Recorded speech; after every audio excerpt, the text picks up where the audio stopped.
அமெரிக்காவின் டென்வர் சர்வதேச விமான நிலையத்தில் அமெரிக்கன் ஏர்லைன்ஸ் விமானத்தின் பின்பக்க டயர்களில் திடீரென்று தீப்பிடித்தது. இதனால் மியாமிக்கு புறப்பட்ட விமானம் ஓடுபாதையிலேயே நிறுத்தப்பட்டது.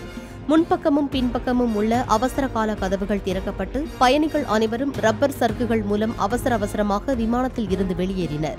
உடனடியாக தீயணைப்பு வாகனங்கள் விரைந்து சென்று தீயை அணைக்கும் பணியில் ஈடுபட்டன. இந்த சம்பவத்தில் 5 பேர் காயமடைந்ததாகவும் ஒருவர் மருத்துவமனைக்கு அழைத்துச் செல்லப்பட்டதாகவும் அதிகாரிகள் தெரிவித்தனர்.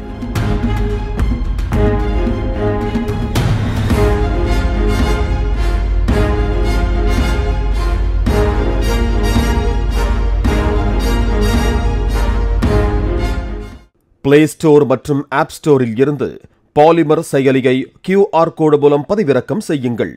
செய்திகளை உடனுக்குடன் பெறுங்கள்.